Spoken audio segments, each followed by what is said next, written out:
கிறிஸ்துவின் நாமத்தில் அன்பின் வாழ்த்துக்கள். இந்த நாளில் ஆண்டவர் உங்களுக்கு தருகிற வார்த்தை நியாயாதிபதிகள் அதிகாரம் 10:16.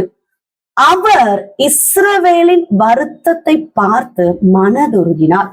பிரியமானவர்களே, இந்த காலை வேளையில உங்களோடு கூட ஆண்டவர் இந்த வசனத்தின் மூலமாக பேச போகிறார். ஏதோ ஒரு நெருக்கமான சூழ்நிலையில நீங்க கடந்து போய் கொண்டு இருக்கலாம். இந்த பிரச்சனை மாறவே இல்லையே, இந்த கடன் பாரம் மாறவே இல்லையே, இந்த போராட்டங்கள் மாறவே இல்லையே, எப்படி இந்த பிரச்சனையிலிருந்து நான் வெளியில வரப்போகிறேன் அப்படின்னு ஒரு நெருக்கம் உங்க வாழ்க்கையில காணப்படுகிறது. இஸ்ரவேல் ஜனங்கள் மிகவும் நெருக்கப்பட்டார்களாம். பயங்கரமான ஒரு யுத்தம்.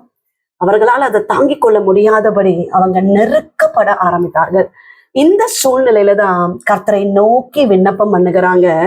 நியாயாதிபதிகள் 10:10 கர்த்தரை நோக்கி முறையிட்டு, உமக்கு விரோதமாக பாவம் செய்தோம், நாங்கள் எங்கள் தேவனை விட்டு பாகால்களை சேவித்தோம் என்றார்கள். கர்த்தரை விட்டு விட்டனால பயங்கரமான ஒரு நெருக்கம். ஜெபிக்கிறத விட்டுட்டா நம்முடைய வாழ்க்கையில பல விதமான நெருக்கங்கள் வரும். கர்த்தருடைய சத்தத்தை கேட்கறத நம்ம விட்டுட்டோம்னா குடும்பத்துல பயங்கரமான ஒரு நெருக்கம் வரும். திடீரென ஒரு பலவீனம், திடீரென ஒரு விபத்து, திடீரென ஒரு பிரச்சனை. சமாதானமா இருக்கிற குடும்பம் திடீரென உடைக்கப்படுகிறதுனா அங்க ஏதோ ஒரு குறைவு இருக்கிறது. ஜெபிக்கிறத நம்ம மிஸ் பண்ணினதுனாலதான் பல நெருக்கம் நம்முடைய வாழ்க்கையில காணப்படுகிறது. இஸ்ரவேல் ஜனங்கள் கர்த்தரை விட்டுட்டு பாகால்களை சேவித்தபடினாலதான் இவ்வளோ பெரிய நெருக்கம். இப்பொழுது தேவ சமூகத்துல மன்னிப்பு கேட்கிறதை நம்ம பார்க்கிறோம். தேவ சமூகத்தில் விழுந்து கிடக்கிறதை நம்ம பார்க்கிறோம். இனி நாங்க இப்படி செய்ய மாட்டோம்ப்பா அப்படின்னு நியாயாதிபதிகள் 10:16 அந்நிய தேவர்களை தங்கள் நடுவில் இருந்து விலக்கி விட்டு கர்த்தருக்கு ஆராதனை செய்ய ஆரம்பித்தார்கள். கர்த்தரை தேட ஆரம்பித்தார்கள். இப்பொழுதுதான் இஸ்ரவேலின் வருத்தத்தை பார்த்து மனதுருகினார். கர்த்தர் கிரியை செய்தார். ஏசப்பாவுடைய வார்த்தை கேட்டுக்கொண்டிருக்கிறீங்க, நெருக்கப்பட்டு இருக்கீங்களா? கர்த்தரை தேடுங்க. கர்த்தர் சில காரியங்களை உங்களுக்கு உணர்த்தினார். உணர்த்தப்பட்ட காரியங்களிலிருந்து விட்டு வெளியே வாருங்க. கர்த்தரையே நீங்க ஆராதிக்கும் போது உங்க வாழ்க்கையில் இருக்கிற நெருக்கம் மாறும், பிரச்சனை மாறும். கர்த்தர் அற்புதத்தை செய்ய வல்லவராயிருக்கிறார். செபிப்போம். எங்க நேசிக்கிறவங்க நல்ல தகப்பனு, இந்த கால வேலைக்காக நன்றி செலுத்துகிறோம்.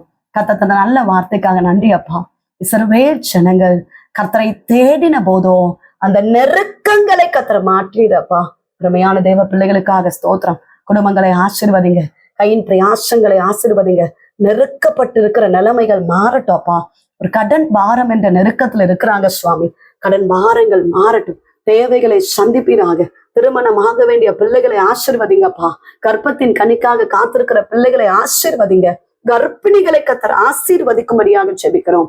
பெரிய காரியங்களை செய்வீராக. இந்த நாள் முழுவதும் கர்த்தர் தாங்கி நடத்துகிறபடியினால ஸ்தோத்திரம். கர்த்தாவே, பலவீனத்தோடு இருக்கிற பிள்ளைகளுக்காக ஜெபிக்கிறோம். எல்லா பலவீனங்கள் மாறட்டும். என் ஆண்டவர் அற்புதத்தை செய்கிறபடியினால ஸ்தோத்திரப்பா. எக்ஸாம் எழுதி கொண்டிருக்கிற பிள்ளைகளுக்காக ஜெபித்து கொண்டிருக்கிறோம். பிள்ளைகளுக்கு வேண்டிய நல்ல சுகத்தை கொடுங்க, விசேஷித்த ஞானத்தை கொடுங்க. நல்ல எக்ஸாம்ஸ் எழுத உதவி செய்யுங்கப்பா. எங்க தேசத்துக்காக நாங்க ஜெபிக்கிறோம். தேசத்துல சமாதானம் உண்டாகட்டும். கர்த்தாவே, நீர் அமைதியை தருகிறவர், சமாதானத்தை தருகிறவர். இந்த தேசத்துக்காக இரக்கம் செய்யும்படியாக ஜெபிக்கிறோம். பெரிய காரியங்களை செய்வீராக. இந்த நாள் முழுவதும் கர்த்தர் நடத்துவீராக. தேவ பிள்ளைகள் செய்கிற வேலைகள், வருமானங்கள், கையின் பிரயாசங்களை ஆசீர்வதிங்க. இயேசு கிறிஸ்துவின் நாமத்தில் ஜெபிக்கிறோம் எங்கள் ஜீவனுள்ள நல்ல தகப்பனே, ஆமென்.